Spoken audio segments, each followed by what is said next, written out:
Hi there, and thanks for joining us on this beautiful edition of our Weekend Magazine program, Sunday Special, where we celebrate people, events, and culture. This week's edition of the program promises to make your evening special as always with highlights of the Tabora Festival by the Church of the Lord at Ladura worldwide, as well as an expository on a young innovator who developed advanced humanoid robots. This and many more exciting features are coming your way, so stay glued to your TV set. But first, let's have the news segment. I am Essie Onwamaka. You are welcome on board.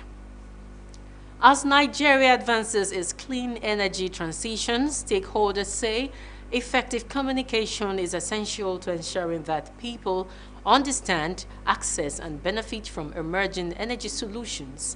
They made the call at the 5th International Investment and Partnership Conference of the Renewable Energy and Energy Efficiency Associations Alliance, REA, held at Ikeja, Lagos. Oluwabukola Akande reports. Embedded generations, battery energy storage systems, and other emerging technologies.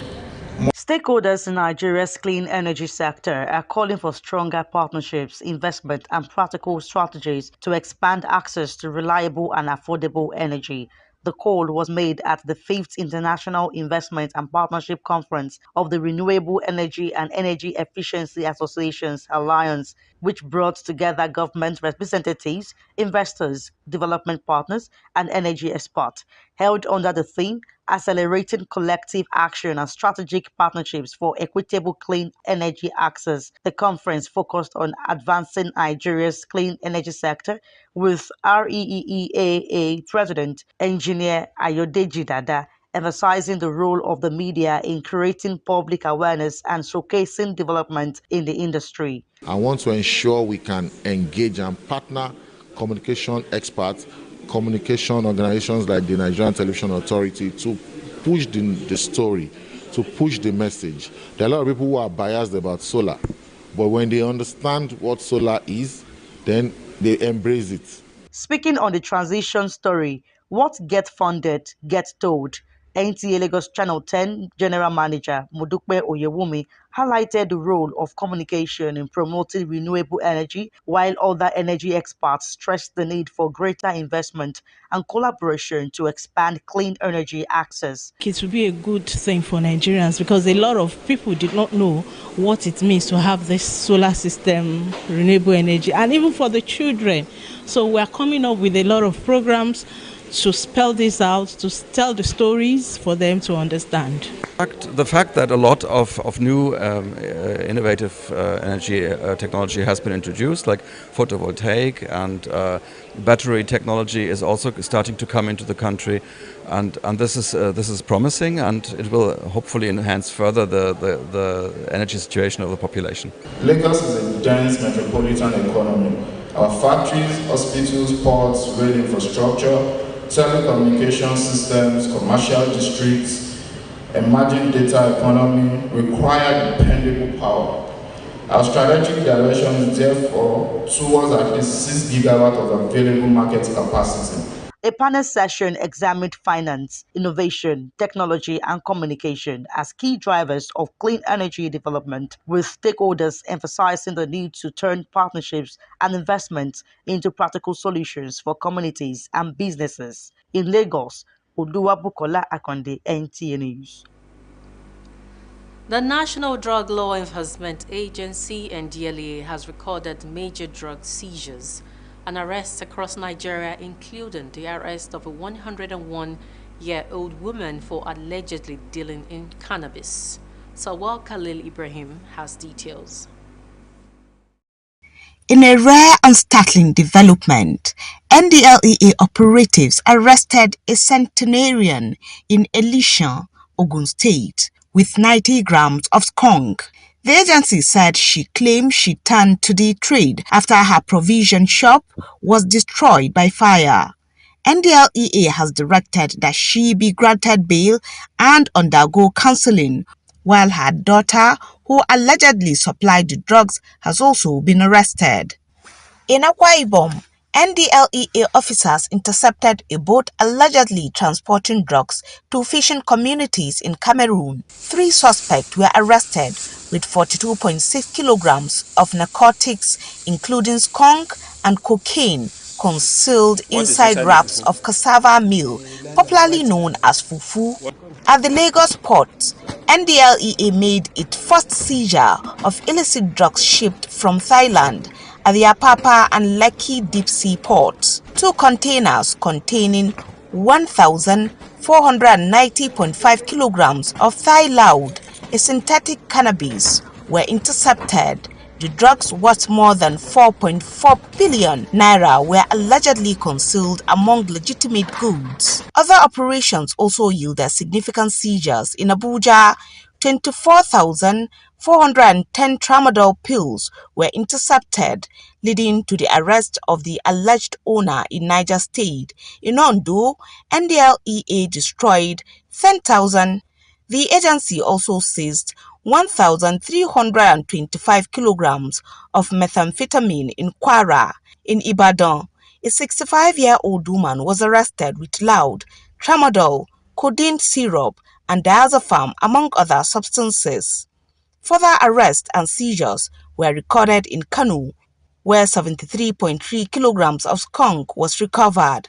According to NDLEA, these latest operations highlight the agency's intensified effort to dismantle drug trafficking networks and block emerging international routes being exploited by criminal syndicates. In Abuja, Salwa Khalil Ibrahim, NTA News. Away from the news segment now, Sunday Special will return shortly after this timeout to join us again.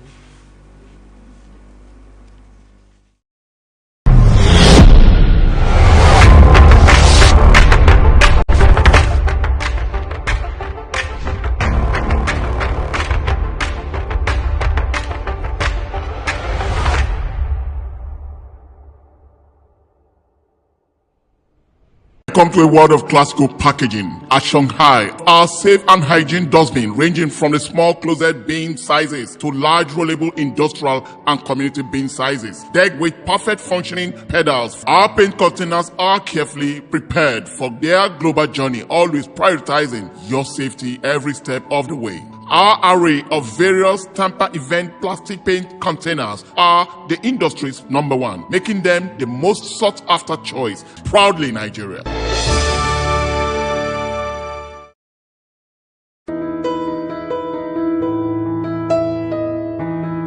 Do you need hotel service that runs hospitality business as real business? Then look no further, because Suru Express Hotels is readily available to meet your hotel accommodation needs in a cozy and serene atmosphere. Courtesy and care greet your arrival at our front desk while you're checking out our various rooms, suites, deluxe, standard and express gold, all fitted for purpose you desire. Healthy nutrition is also a top priority at our tastefully organized restaurants in Suru Express Hotels.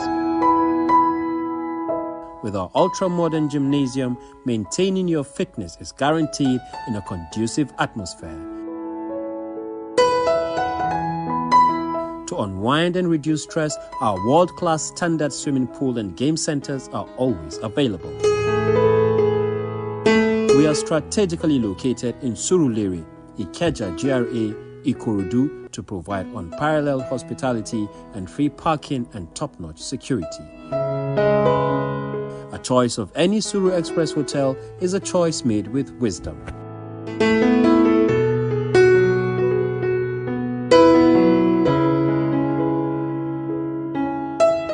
Alright everyone, no put your ears, make we talk. Time don't reach to rearrange the sounds to give una small wisdom.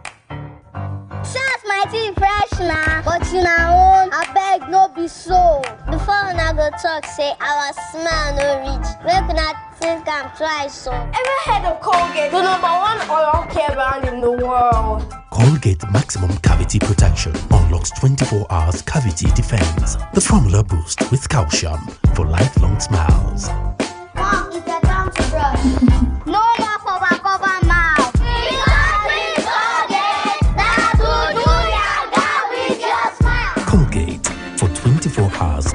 cavity protection. All right, you're welcome back. If you're just joining us, this is Sunday Special, our weekend magazine program where we celebrate people, events, and culture. Speaking of events, it was an atmosphere charged with praise, worship, and thanksgiving as faithfuls gathered for this year's Tabora Festival, an annual global spiritual pilgrimage hosted by the Church of the Lord Aladura worldwide every August 22nd.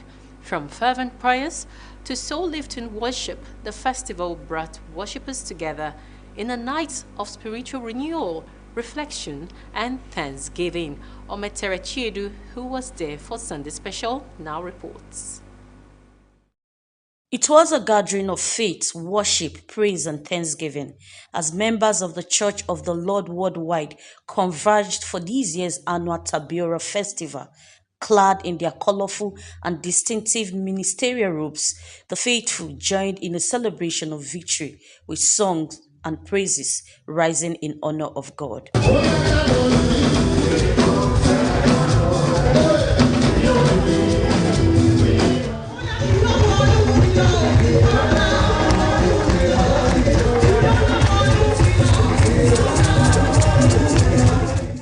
At the center of the celebration was the Most Reverend Rufus Ositelu, Aladura Patriarch and Primate of the Church of the Lord worldwide, whose presence added spiritual significance to the colorful gathering.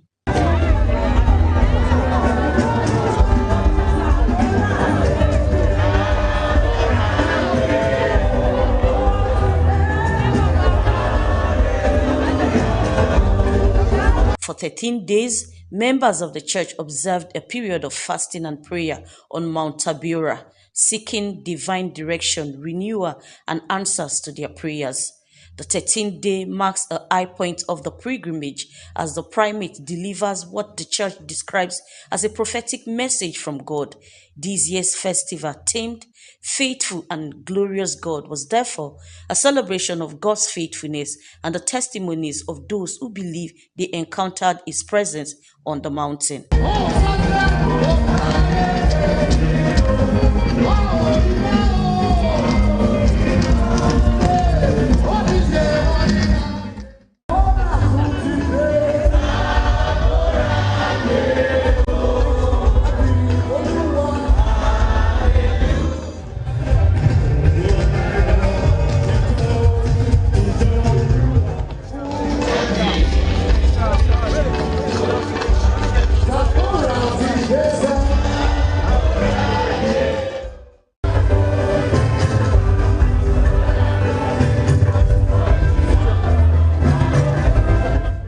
For some ministers, their experiences at Tabora were remarkable and deeply personal encounters, they say, have become testimonies of divine intervention. We are celebrating the 90th years of the founding of this Tabora. And why it's worth celebrating is because many people have come to this mount and nobody will pray for you or decree for you. And nobody will say anything. You just come here and the dew of heaven will follow you and miracle will happen. People come from near and far and come and benefit the grace of God because he has had a covenant with the Lord. He has served the Lord diligently and the Lord has promised him that he will do a wonderful thing. That anybody that comes to this Tabora will go with an abundant blessing. We are taking home all the glory that the Lord has descended and will still descend upon each and every one of us here. As praises continued and testimonies filled the air, the message from the mountain remained one of faith, hope, and unwavering trust in a faithful and glorious God as they mark 90 Tabora Festival.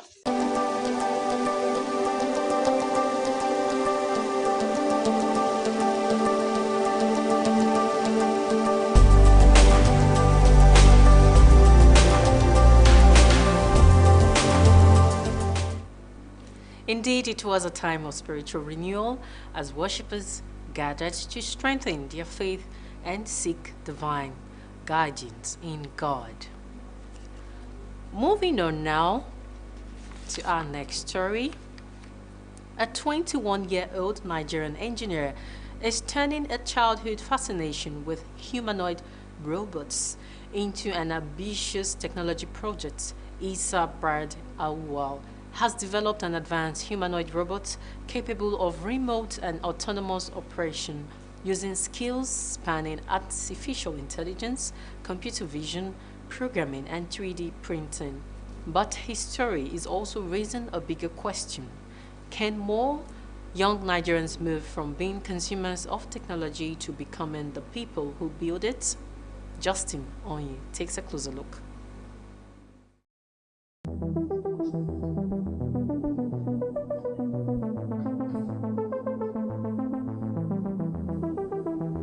Activate autonomous mode.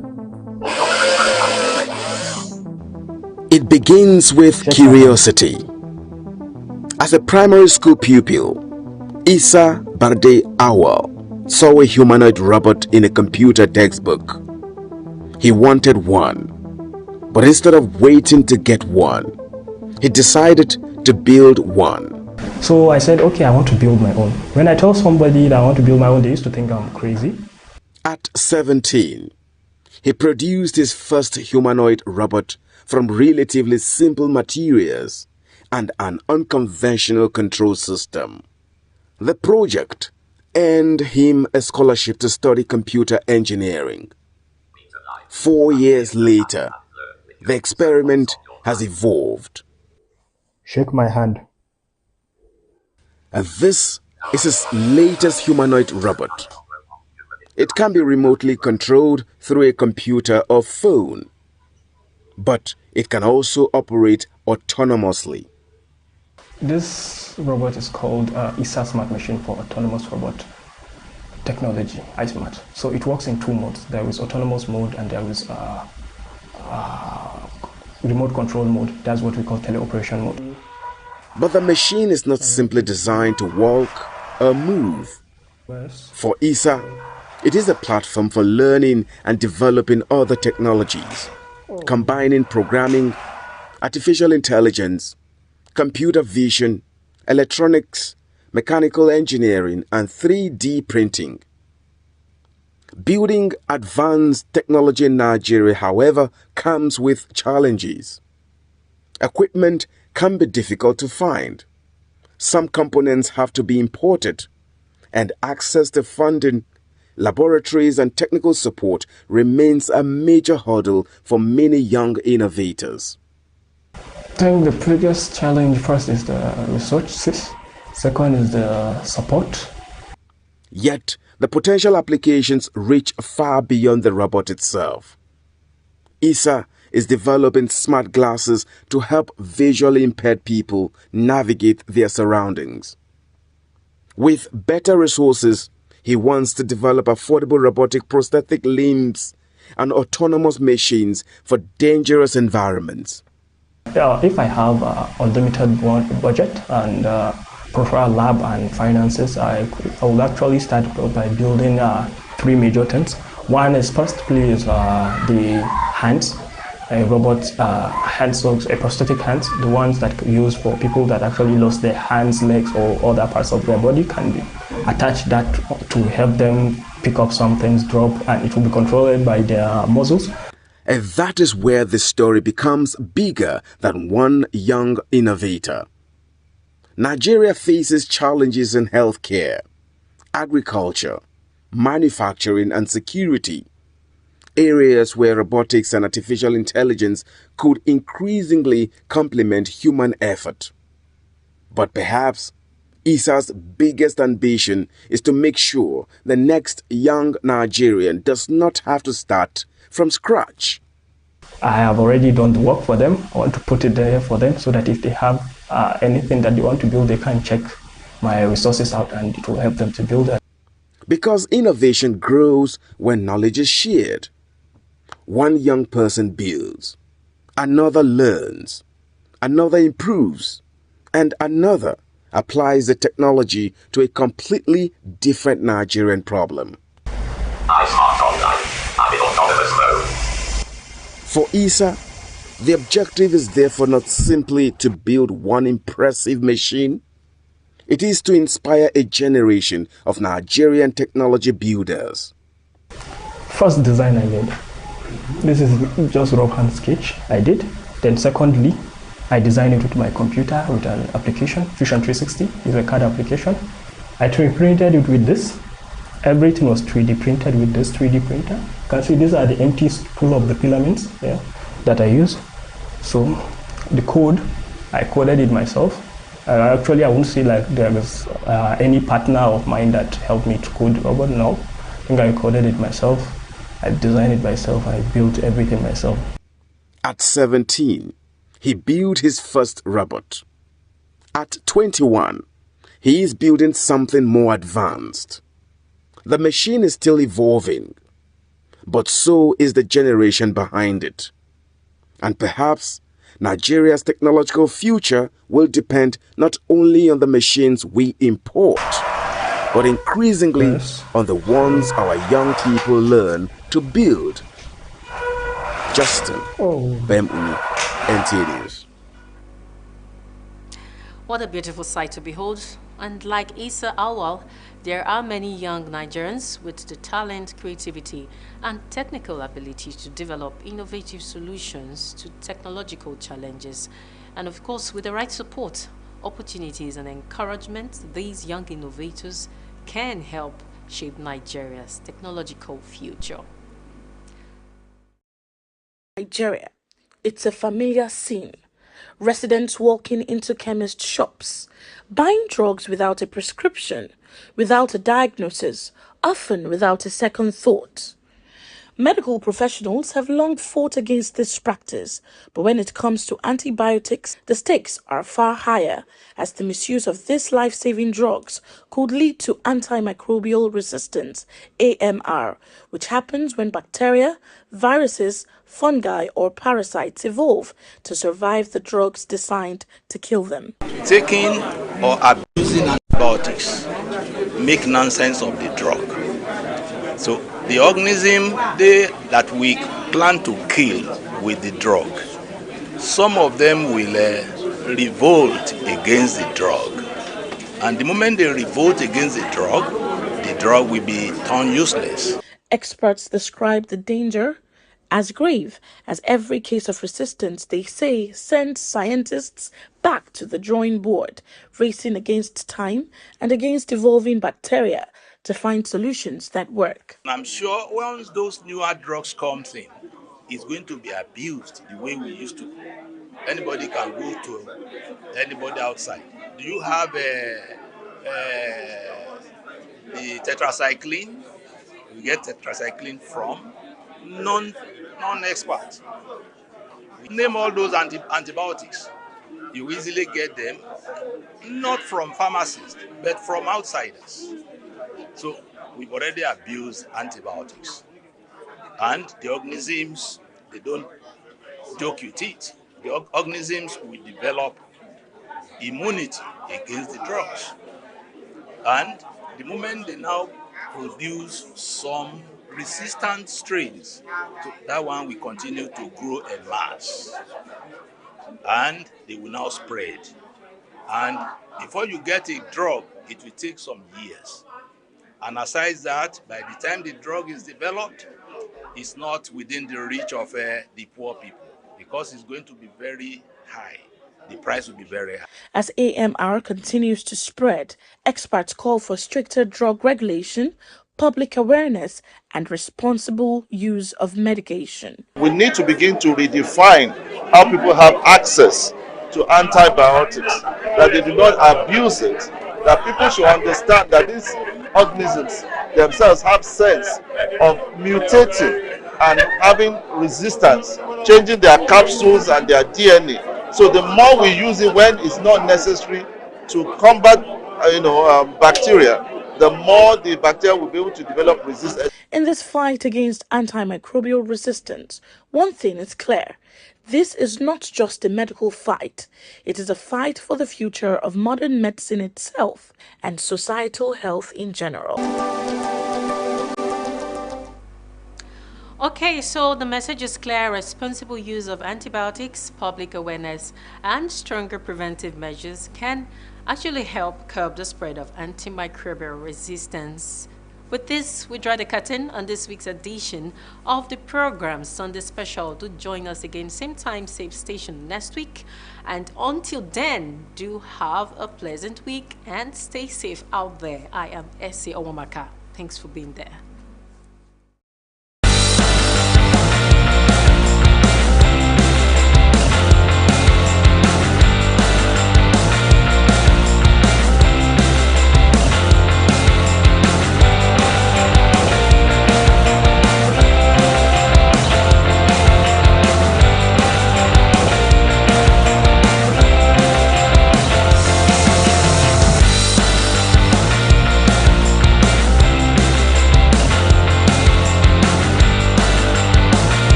Download OneXBet app